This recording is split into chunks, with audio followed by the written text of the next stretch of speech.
നമസ്കാരം. മാറ്റിനിയുടെ ഫിലിം ബൈയിലേക്ക് വീണ്ടും സ്വാഗതം. ഇന്ന് നമ്മൾ മുഖവരകൾ നമുക്ക് ആവശ്യമില്ലാത്ത ഒരു സംവിധായകനെ കുറിച്ചാണ് ഇന്ന് ഞാൻ പറയുന്നത്. ചില സംവിധായകരെ നമ്മൾ തൊടുമ്പോൾ ഒന്ന് ശ്രദ്ധിക്കണം. കാരണം മലയാളികളെ ഏറ്റവും കൂടുതൽ ആഘോഷം ആക്കിയ ഒരു സംവിധായകനാണ്, അല്ലെങ്കിൽ ആഘോഷിച്ച ഒരു സംവിധായകനാണ് ശ്രീ ഭരതൻ. അദ്ദേഹം ഒരു സംവിധായകൻ മാത്രമായിരുന്നില്ല, ഒരു ശില്പിയായിരുന്നു. പോസ്റ്റർ ഡിസൈൻ ചെയ്യുമായിരുന്നു, മ്യൂസിക് കമ്പോസ് ചെയ്യും, ലിറിക്സ് എഴുതും. അതിനൊക്കെ അപ്പുറത്തേക്ക് നല്ലൊരു പെയിൻറ്ററായിരുന്നു. അപ്പം ഈ ഒരു ഗുണങ്ങളൊക്കെ ഉള്ള, അല്ലെങ്കിൽ ഈ കഴിവുകളൊക്കെ ഉള്ള ഒരു തികഞ്ഞ ഒരു സംവിധായകൻ അല്ലെങ്കിൽ ഒരു കലാകാരനായിരുന്നു ശ്രീ ഭരതൻ. അപ്പോൾ അദ്ദേഹത്തെക്കുറിച്ച് നമ്മൾ പറഞ്ഞു തുടങ്ങുമ്പോൾ 1946 തൃശ്ശൂരിലെ വടക്കാഞ്ചേരിയിലാണ് അദ്ദേഹം ജനിച്ചത്. അന്നീ പറയുന്ന പോലെ കേരള സംസ്ഥാനം രൂപീകൃതമായിട്ടില്ല. അന്ന് കൊച്ചിൻ രാജവംശത്തിൻ്റെ അണ്ടറിലാണ് തൃശ്ശൂർ ഉണ്ടായിരുന്നത്. അദ്ദേഹം തൻ്റെ വിദ്യാഭ്യാസം പൂർത്തിയാക്കിയത് തൃശ്ശൂർ ഫൈൻ ആർട്സ് കോളേജിൽ നിന്നാണ്. ശേഷം അദ്ദേഹം ഒരു ആർട്ട് ഡയറക്ടറായിട്ടാണ് തൻ്റെ സിനിമാ ജീവിതം ആരംഭിക്കുന്നത്. 1972 എ വിൻസെൻ്റ് സംവിധാനം ചെയ്ത ഗന്ധർവക്ഷേത്രം.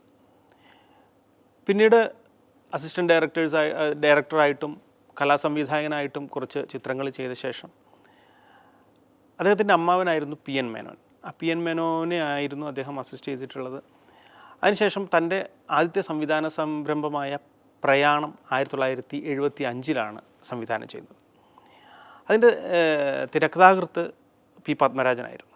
ശരിക്കും പറഞ്ഞാൽ ആ സിനിമ രണ്ട് പ്രതിഭാധനരായിട്ടുള്ള കലാകാരന്മാരുടെ ഒത്തുചേരലിൻ്റെ തുടക്കമായിരുന്നു. പിന്നീട് ഒരുപാട് സിനിമകൾ അവരൊരുമിച്ചും അല്ലാതെയും മലയാളികൾക്ക് സമ്മാനിച്ചിട്ടുണ്ട്.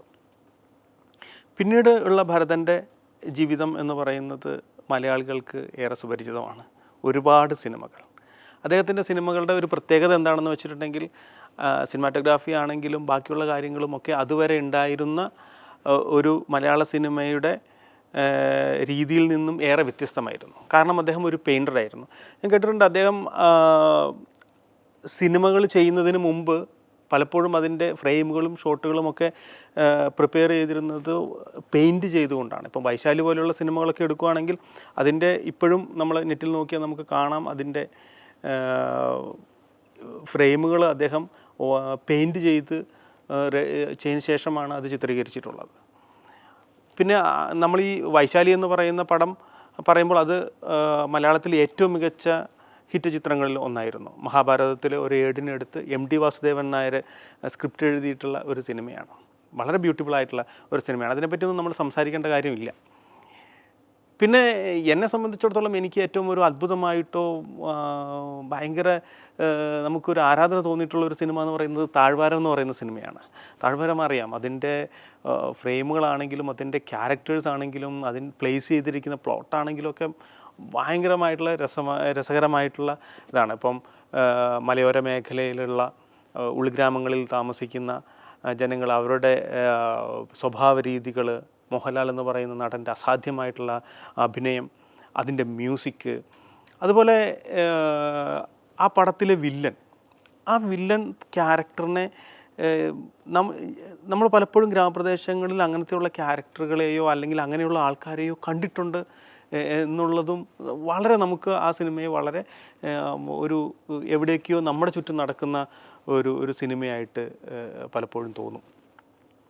ഒരു മികച്ച ക്രാഫ്റ്റാണ്. നമ്മൾ ആ സിനിമ കണ്ടാൽ വളരെ ഇപ്പോഴത്തെ സിനിമ വിദ്യാർത്ഥികൾക്ക് പോലും ഒരുപാട് പഠിക്കാനുള്ളൊരു സിനിമയായിട്ട് എനിക്ക് താഴ്വാരം തോന്നിയിട്ടുണ്ട്.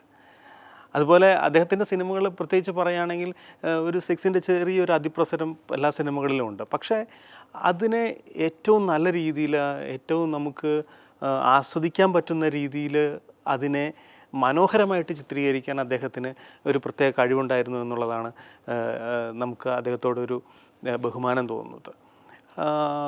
അതുപോലെ തന്നെ ഈ പറഞ്ഞ പോലെ രതി നിർവേദമാണെങ്കിലും ഒക്കെ ഒരു സാമൂഹികമായിട്ട് അല്ലെങ്കിൽ സമൂഹത്തിൽ നിലനിൽക്കുന്ന കൗമാരക്കാരുടെ വികാരങ്ങളും അവരുടെ വിചാരങ്ങളും ഒക്കെ വളരെ ഭംഗിയായിട്ട് അദ്ദേഹത്തിന് ചിത്രീകരിക്കാൻ സാധിച്ചിട്ടുണ്ട്.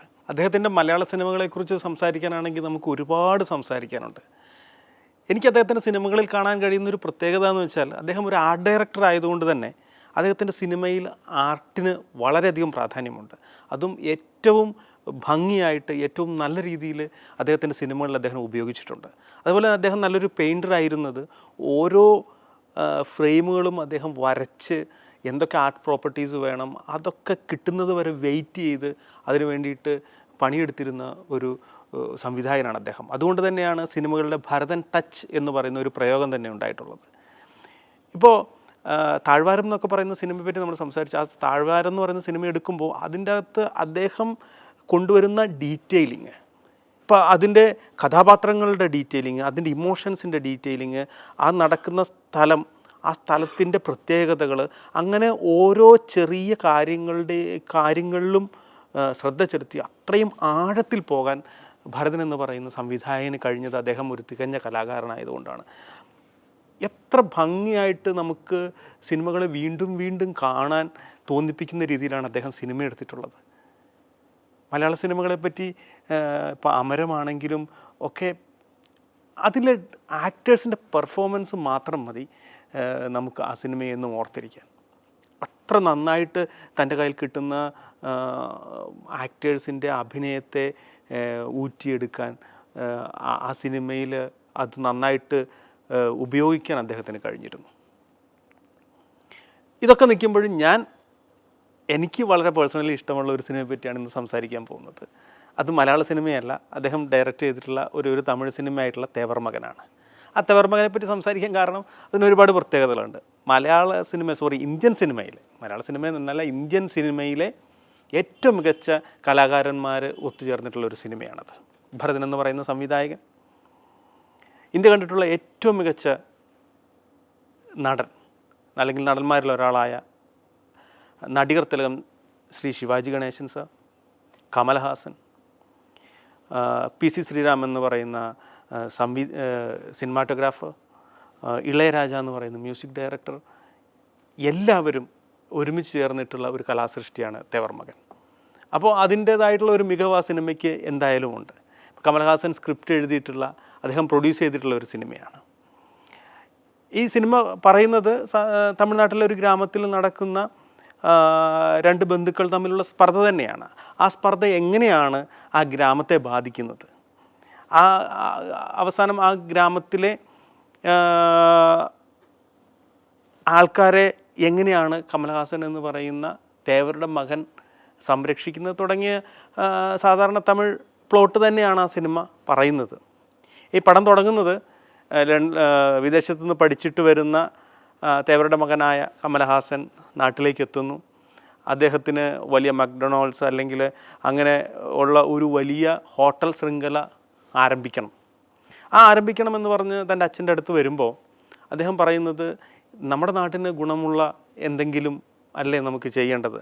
ഈ നാട്ടിലെ ജനങ്ങൾ ആരൊക്കെയാണ് ഹോട്ടലിൽ പോയി ഭക്ഷണം കഴിക്കുന്നത്, നമ്മളൊക്കെ വീട്ടിൽ നിന്നല്ലേ ഭക്ഷണം കഴിക്കുന്നത് എന്ന് പറയുന്ന, അങ്ങനെ ചിന്തിക്കുന്ന സാധാരണ ഒരു ഗ്രാമത്തിലെ ഒരച്ഛൻ. അദ്ദേഹം അവിടുത്തെ ഗ്രാമപ്രമുഖനാണ്. അപ്പോൾ ഈ വിദേശത്തുനിന്ന് വരുന്ന കമൽഹാസൻ്റെ കൂടെ തൻ്റെ പ്രണയിനിയുണ്ട്.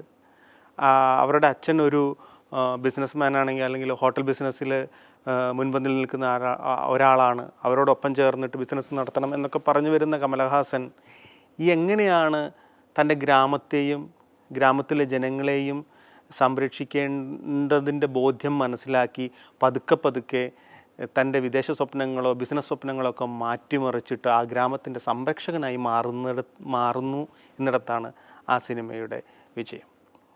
അത് എങ്ങനെയാണ് സംഭവിക്കുന്നതെന്ന് ഒറ്റയടിക്കല്ല, അത് പതുക്കെ അതെങ്ങനെയാണ് അയാളുടെ മനസ്സിൽ മാറ്റങ്ങൾ ഉണ്ടാകുന്നത്, എങ്ങനെയാണ് തൻ്റെ കാമുകിയെ വേണ്ടാന്ന് വെച്ചിട്ട് മറ്റൊരു പെൺകുട്ടിയെ കല്യാണം കഴിക്കേണ്ടി വരുന്നത്, ഇങ്ങനത്തെ ഒരുപാട് സാക്രിഫൈസിൻ്റെ വിട്ടുകൊടുക്കലിൻ്റെ കഥകളുണ്ട് അതിൽ. അതിൻ്റെ ഇമോഷൻസ് ഉണ്ട് ആ സിനിമയിൽ. അതുപോലെ പ്രണയ നൈരാശ്യത്തെക്കുറിച്ചും നഷ്ടപ്പെടലിനെക്കുറിച്ചൊക്കെ വളരെ ഡീറ്റെയിൽ ആയിട്ട് സിനിമ ചർച്ച ചെയ്യുന്നുണ്ട് എന്നുള്ളതാണ് ഈ സിനിമയുടെ വിജയം. ഇതിലെ മ്യൂസിക്, ഇളയരാജയുടെ അതിഗംഭീരമായിട്ടുള്ള മ്യൂസിക്, പാട്ടുകൾ ഒക്കെ ഈ സിനിമയെ മികവുറ്റതാക്കി മാറ്റുന്നുണ്ട്. അതുപോലെ തന്നെ PC ശ്രീറാമിൻ്റെ ക്യാമറ എത്ര ഭംഗിയായിട്ടാണ് ആ നാട്ടുമ്പുറത്തെ ചിത്രീകരിച്ചിരിക്കുന്നത് എന്നുള്ളത് നമ്മൾക്ക് ഭയങ്കരമായിട്ടുള്ള അത്ഭുതം ഉളവാക്കും. അപ്പോൾ ഈ സിനിമ ഒരുപിടി നല്ല കലാകാരന്മാരുടെ ഒരു നല്ല കലാമൂല്യമുള്ള ഒരു ചിത്രമാണ്. അത് മാത്രമല്ല 175 ദിവസത്തോളം ഈ സിനിമ തമിഴ്നാട്ടിൽ ഓടിയിട്ടുണ്ട്, അല്ലെങ്കിൽ ഇന്ത്യയിൽ ഓടിയിട്ടുണ്ട് എന്നുള്ളത് ആ സിനിമ എത്രത്തോളം പ്രേക്ഷകർ ഏറ്റെടുത്തു, എത്രത്തോളം ആസ്വദിച്ചു എന്നുള്ളതിൻ്റെ തെളിവാണ്. അപ്പോൾ ഈ ഒരു സിനിമ നമുക്ക് ഒരു നല്ല ആയിട്ട് ആസ്വദിക്കാൻ പറ്റുന്ന നല്ല അഭിനയ മുഹൂർത്തങ്ങളുള്ളൊരു സിനിമയാണ്. ഇപ്പം ശിവാജി ഗണേശനും കമലഹാസനും തമ്മിലുള്ള അവരുടെ സംഭാഷണങ്ങൾ, അവർ തമ്മിലുള്ള ഒരു അങ്ങോട്ടും ഇങ്ങോട്ടുമുള്ള കൊടുക്കൽ വാങ്ങലുകൾ, ഇമോഷൻസ്, അതൊക്കെ ഭയങ്കര രസമായിട്ട് ചിത്രീകരിച്ചിട്ടുണ്ട്. ഒരു ഗംഭീരമായിട്ടുള്ള അഭിനയ സാധ്യതയുള്ള ഒരു സിനിമയായിരുന്നു. അതിന് ഏറ്റവും നന്നായിട്ട് അവരത് ഉപയോഗിച്ചിട്ടുണ്ട് എന്നുള്ളതും ഈ സിനിമയെ ഒരു മികച്ച ഒരു കലാസൃഷ്ടിയാക്കി മാറ്റുന്നുണ്ട്. അപ്പോൾ എന്തായാലും ഓൾമോസ്റ്റ് എല്ലാവരും ഈ സിനിമ കണ്ടിട്ടുണ്ടാവും. ഇതിനേക്കാളൊക്കെ നന്നായിട്ട് അതിനെപ്പറ്റി ഒരുപാട് നമുക്ക് സംസാരിക്കാനുണ്ട്. എന്നാലും എൻ്റെ ഒരു വീക്ഷണകോണിൽ നിന്നാണ് ഞാൻ ഇത്രയൊക്കെ സംസാരിച്ചത്.